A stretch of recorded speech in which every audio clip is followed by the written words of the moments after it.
Mesdames et messieurs, bonsoir et bienvenue dans l'invité de la rédaction. Le Maroc franchit un pas décisif vers la digitalisation de son administration fiscale.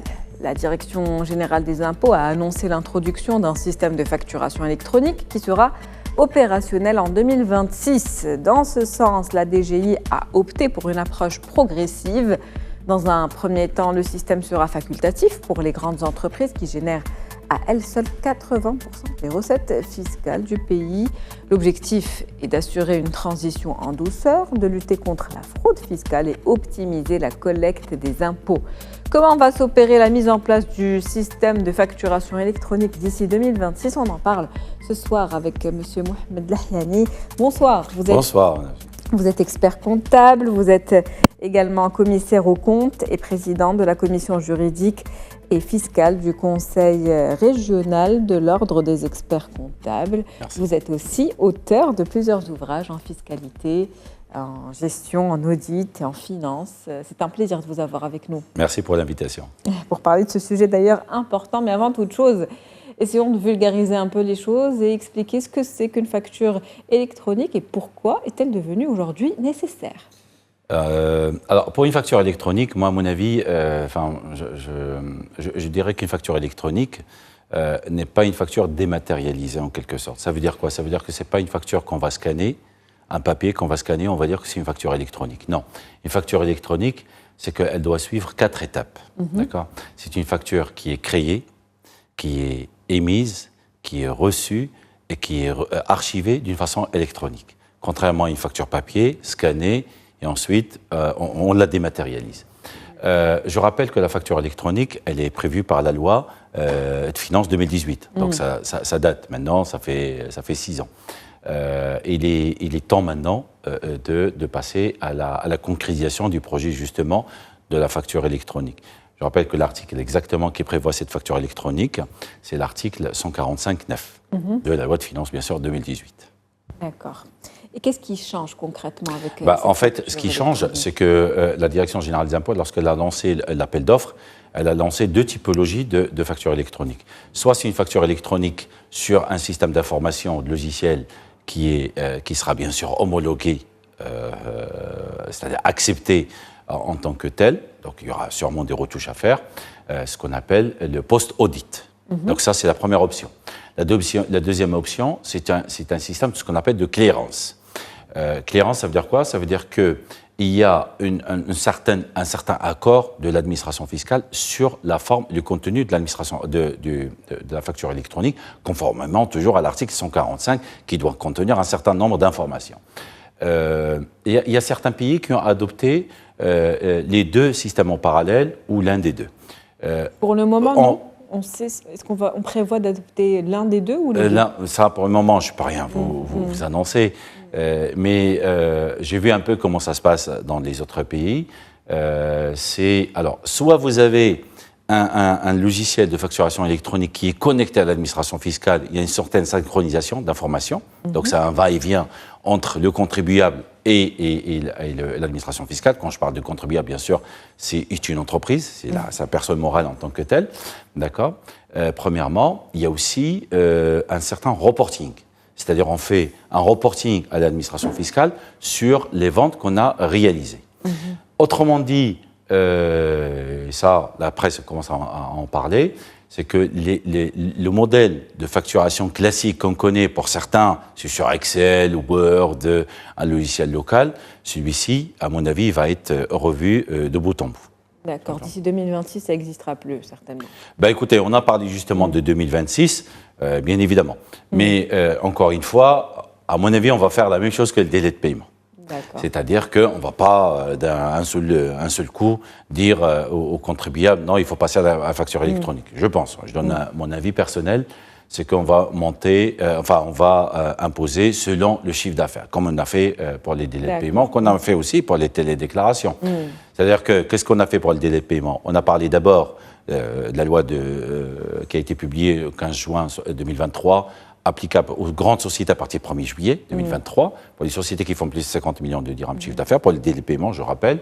Ensuite, on est passé à l'étape suivante, c'est les entreprises entre 10 et 50 millions de dirhams, applicables à partir du 1er janvier 2024. et bien sûr les petites et moyennes entreprises entre 2 et 10 millions de dirhams à partir du 1er janvier 2025. Donc probablement qu'on va faire la même chose, bien évidemment. Transition progressive. Reparlons de cette nécessité. Pourquoi aujourd'hui cette facturation est devenue nécessaire? Écoutez, je vais vous surprendre si je vous dis, est-ce que vous savez d'où ça vient? Surprenez-moi, je sais pas. Voilà, je vais vous surprendre. Et nos téléspectateurs aussi doivent savoir. Souvent, quand on parle par exemple du facture électronique, on pense peut-être que c'est la Silicon Valley, c'est les grandes puissances, c'est les grands pays. La facture électronique est venue des pays qui nous sont similaires, qui ont à peu près une économie parallèle comme le nôtre. Ça vient de l'Amérique latine. De mémoire, je crois que c'est le Chili qui a lancé la facture électronique. Après, ça s'est entendu à d'autres pays comme le Mexique, la Bolivie, etc., etc. D'accord. Après, d'autres pays européens qui l'ont adopté. La facture électronique, c'est une facture, bien sûr, est conçue pour lutter contre la fraude fiscale et l'économie souterraine. Et bien, par conséquent, il y a bien sûr une augmentation des recettes fiscales. Et comment elle contribue à cette lutte, justement? Il y a une traçabilité. C'est-à-dire que maintenant, si vous, par exemple, si je donne les deux exemples, si vous émettez votre facture depuis votre logiciel, il reste toujours local. C'est dans votre système d'information. Il n'y a plus de synchronisation avec l'administration fiscale. Maintenant, c'est le contraire. Et d'autant plus, si jamais il y a un contrôle fiscal, on ne vient contrôler que la vente, c'est-à-dire la facture de vente, et bien sûr le circuit qui a subi cette vente. Maintenant, non. Maintenant, on va voir si votre logiciel est authentifié, c'est-à-dire est-ce qu'il est accepté par l'administration fiscale. Et je rappelle, dans la loi de finances 2018, ce que l'électronique, elle a été citée pour 3 choses. Ce n'est pas que la facture électronique. Il y a la facture électronique, il y a le logiciel comptable électronique. Ça veut dire qu'on doit avoir la traçabilité de toutes les écritures ou les flux financiers qui ont été constatés au cours de l'année pour la société. En cas de suppression d'une écriture, on va voir la trace. Et puis aussi la caisse électronique, c'est-à-dire la caisse enregistreur électronique. Donc vous voyez bien qu'il y a, on s'attaque toujours à des points où on doit garder les traces, bien évidemment, et bien sûr pour éviter la fraude et l'économie souterraine. Donc plus de transparence en tout cas au niveau des transactions. Quels sont les critères qui déterminent quels contribuables sont aujourd'hui concernés par cette annonce?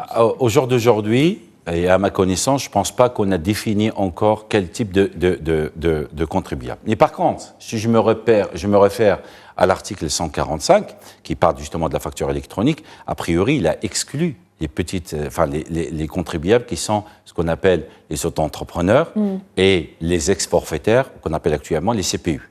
Alors, auto-entrepreneurs, ce sont des contribuables qui font moins de 200 000 dirhams de prestations de services de chiffre d'affaires ou 500 000 dirhams lorsqu'il s'agit de vente de biens.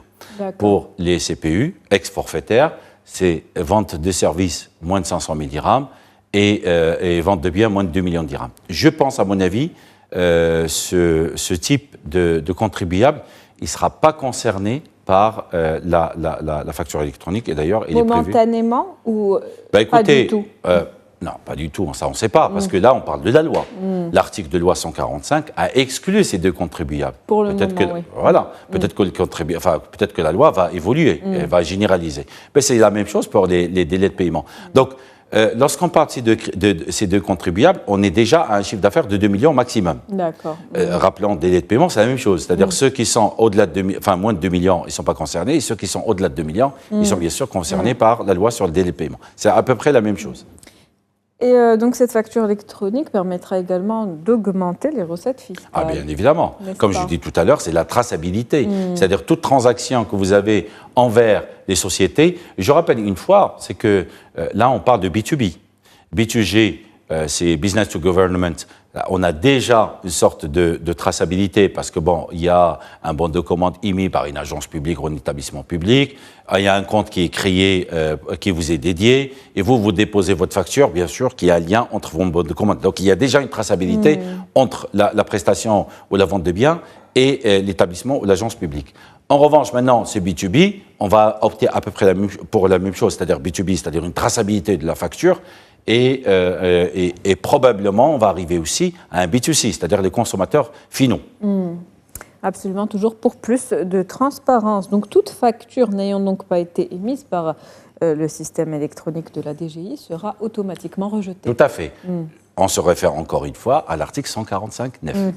Tout à fait. Donc, si elle ne respecte pas ces conditions, donc la loi existe, il y a le décret d'application, donc qui va sortir peut-être après, justement, de l'appel d'offres, d'accord, comme vous l'avez cité tout à l'heure, en 2026. Donc, s'il est opérationnel, il y a un décret d'application qui va fixer, bien sûr, les contribuables qui sont concernés et aussi la date d'effet. C'est-à-dire à partir de quelle date on va, bien sûr, mettre en application la facture électronique. Pour le moment, rappelons-le, elle est... Pour le moment, c'est stand-by. Voilà, c'est ça, absolument. Donc, je cherche le mot que je n'arrive pas à trouver, mais qui vient optionnel. Voilà. Elle est optionnelle pour le moment. D'ici 2026, ça sera autre chose. Quels avantages les contribuables vont-ils avoir, justement, en utilisant cette facture électronique, parce qu'elle est bonne pour la DGI, mais aussi pour les entreprises? Oui, bien sûr. Et il faut dire beaucoup, énormément d'avantages. C'est les mêmes avantages que nous avons actuellement avec la connexion Internet, le téléphone portable, la dématérialisation des documents, l'archivage électronique, etc. Maintenant, si on parle de B2B, mettons à la place d'un contribuable, c'est-à-dire client, d'une société cliente, qui va recevoir, avant, qu'est-ce qui s'est passé? Elle recevait la facture soit par email, soit par la poste. C'est-à-dire qu'il y a toujours ce risque de perte, bien sûr, si on reçoit par la poste. Si on reçoit par email, qu'est-ce qu'on fait? On la garde soit à l'écran, soit on imprime. Et puis après, on la traite. Comment on la traite? On la traite manuellement. Maintenant, la révolution, c'est-à-dire que là, les concepteurs de logiciels, il va falloir voir des choses beaucoup plus loin. C'est-à-dire qu'à travers cette obligation de facture électronique, le traitement de cette facture, elle sera automatisé, c'est-à-dire qu'il devra être automatisé. Autrement dit, vous avez beaucoup d'entreprises qui, malheureusement, qui font des tâches chronophages, mais qui n'apportent pas une grande valeur ajoutée. Ils vont libérer leurs collaborateurs pour faire des choses à forte valeur ajoutée au sein de l'entreprise. Autrement dit, vous avez une facture électronique que vous allez recevoir avec une certaine codification qui sera automatiquement intégrée au système d'information de l'entreprise pour la comptabilité, pour le contrôle de gestion, les ERP, etc., etc. C'est un grand avantage parce que quand vous interrogez certaines entreprises, par exemple, des cadres, ils vous diront toujours « on n'a pas le temps, malheureusement. On veut bien faire, par exemple, des analyses de coûts. On veut bien faire, par exemple, développer notre contrôle de gestion. On veut bien faire un tas de choses pour voir où est-ce qu'on peut avoir plus de marge, bien évidemment, mais sauf qu'il y a une faute de temps. Mais là, non. C'est pas le cas. Ça veut dire que la facture électronique va nous faciliter énormément de choses pour des tâches automatiques et bien sûr libérer les ressources humaines pour des tâches à forte valeur ajoutée. Et à chaque réception, est-ce qu'il y a notification? Il y aura probablement une notification, tout à fait, oui. Il y aura probablement une alerte. Après, tout ce qui est technique, je ne peux pas me prononcer là-dessus, mais il y aura probablement une alerte. C'est comme l'alerte que vous avez, par exemple, quand vous achetez votre billet, par exemple, de façon électronique, vous recevez un email. Donc, c'est une alerte que vous recevez. À mon avis, ça va être à peu près le même principe. On verra en tout cas. On verra, tout à fait. Ça sera là. Quelles étapes aujourd'hui les entreprises doivent-elles, on va dire, franchir pour s'adapter à cette nouvelle transition? Alors, malheureusement, j'ai envie de vous dire, vous savez, il y a deux typologies d'entreprises. Vous avez la grande entreprise, vous avez la moyenne et la petite entreprise. Les grandes entreprises, ils s'adaptent assez rapidement. Pourquoi? Ils ont l'habitude. Ils ont déjà des fois des systèmes d'information, ils ont des développeurs, ils ont des informaticiens au sein de l'entreprise. La petite et moyenne entreprise, elle attend. Donc, s'il y a obligation, on va aller, bien sûr, solliciter des prestataires, voire même embaucher au sein de l'entreprise pour développer ce genre de demande. Mais très souvent, on fera appel à des développeurs externes, justement, pour mettre en place cette nouvelle exigence. Ou sinon, ils vont faire sûrement appel aussi à une acquisition, c'est-à-dire ils vont acquérir un logiciel de facturation qui sera justement authentifié par la Direction Générale des Impôts. Et puis il y a les professionnels du secteur tels que vous qui peuvent aujourd'hui accompagner. Comment pouvez-vous accompagner cette transition et ces entreprises dans cette écoutez, transition? nous, experts comptables et bien sûr les comptables agréés, personnellement, j'ai déjà anticipé la demande. C'est-à-dire 2026, c'est demain. Il ne faut pas attendre la dernière minute, bien évidemment. Je commence déjà à me documenter, voir comment ça se passe à l'étranger. Pour le moment, c'est un peu calme, mais la demande, bien sûr, va venir très fortement après. Il faut anticiper, il faut encadrer et surtout, il faut accompagner justement les contribuables et les entreprises, nos clients, bien sûr, pour cette nouvelle obligation de facturation électronique. Et comment peut-on assurer également la sécurité des données une fois que ce projet sera officiellement mis en œuvre? Voilà. Alors, je pense, à mon avis, cette question de sécurisation de données, elle est d'actualité sans l'être vraiment. Parce qu'on ne peut plus s'en passer. Est-ce que vous pouvez vous en passer de votre téléphone portable? Non, je ne pense pas. Voilà. L'intelligence artificielle est là. Et pourtant, il y a un risque de sécurité, c'est-à-dire il y a un risque de piratage. Maintenant, la question de sécurité, il y a de plus en plus de logiciels qui protègent les données, mais des fois, on entend des choses, on entend même des institutions étatiques qui ont été piratées, des hôpitaux, on entend plein de choses, bien évidemment. Mais cette question, je pense qu'il faut, bien sûr, la sécurité, il faut encore intensifier. C'est l'air du temps. Il faut suivre l'actualité. Si on est passé à la dématérialisation, si on est passé bien sûr à la facture électronique, c'est-à-dire qu'elle a énormément d'avantages. Sincèrement, elle a beaucoup d'avantages. Ça va faciliter des tâches aux entreprises. Et bien sûr, c'est la fin aussi de la perte de la facture papier. Et si on pense aussi à l'environnement, c'est le bilan carbone. Donc, il y a une baisse du bilan carbone, il y a un respect de l'environnement. Et puis, bon, ça fait aussi joli pour le Maroc. C'est une très bonne image pour le Maroc dans le monde de parler que le Maroc, il a déjà adopté la facture électronique. Donc, une entreprise qui adopte une facture électronique, bien sûr, elle est bien vue par un certain nombre d'acteurs. Et puis, bien sûr, si le Maroc pousse la facture électronique aussi, c'est une très bonne image pour le pays. Absolument. Et je suis très content. Très belle image et c'est, comme vous l'avez dit aussi, ça contribue à la protection de l'environnement. Et le Maroc travaille d'arrache-pied justement pour préserver notre écosystème et notre environnement, pour rester sur la sécurité. Et sur ces facturations, vous l'avez dit, la facture sous format de papier risque de disparaître très prochainement. Comment peut-on s'assurer de cette fiabilité des documents et de leur authenticité en version électronique? Alors, encore une fois, si on parle d'un système d'information de logiciel, comme je l'ai dit tout à l'heure, il va être forcément authentifié, habilité par l'administration. D'accord ?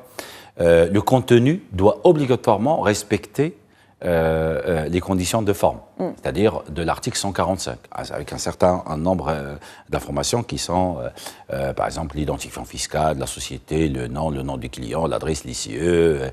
Pour le coup, les signatures également sont électroniques? Ça va venir également, ça va venir. Maintenant, l'authentification, encore une fois, c'est le cahier de charge. Et c'est le décret qui va le définir, qui va arriver. On va toujours se référer à l'article 145.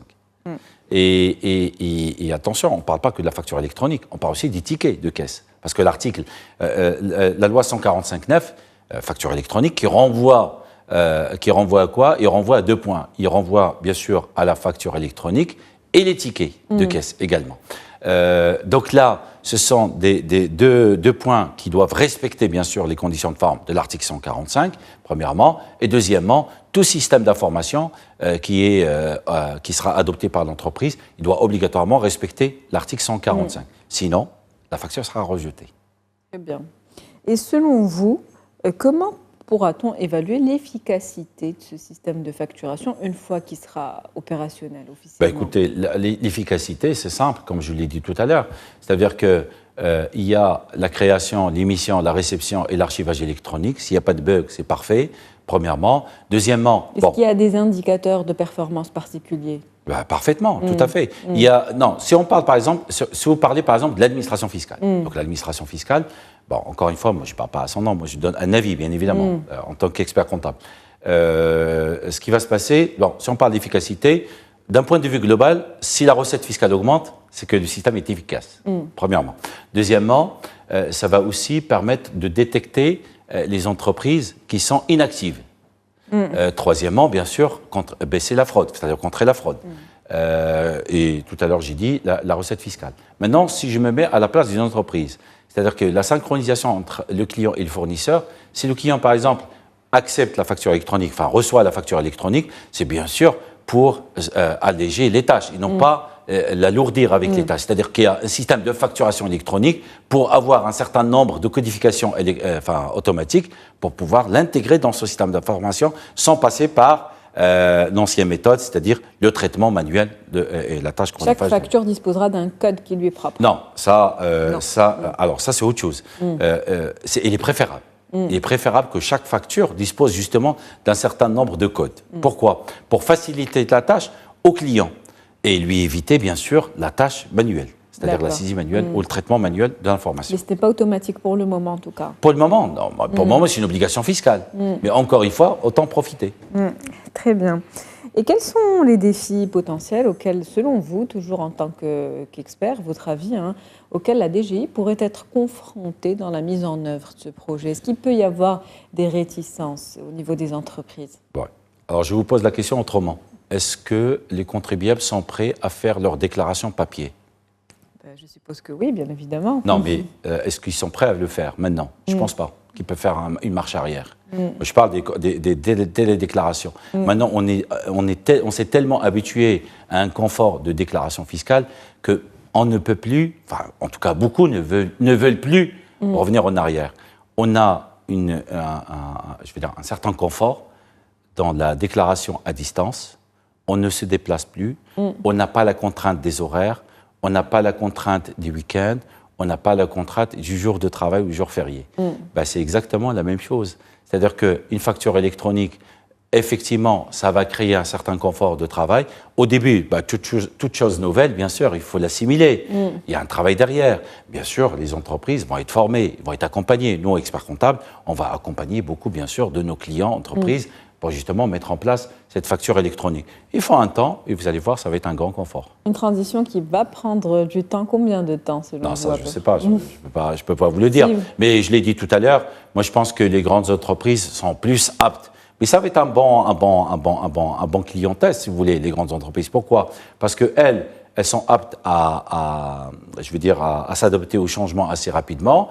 Et puis, les moyens, les petites vont venir.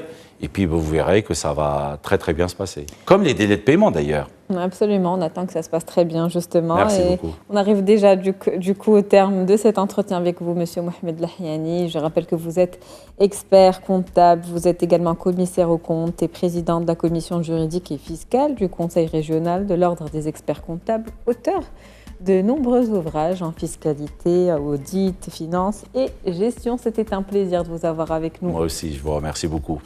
C'est la fin d'invité de la rédaction pour ce soir. On se retrouve demain avec un nouvel invité. Très bonne soirée. Merci pour votre fidélité.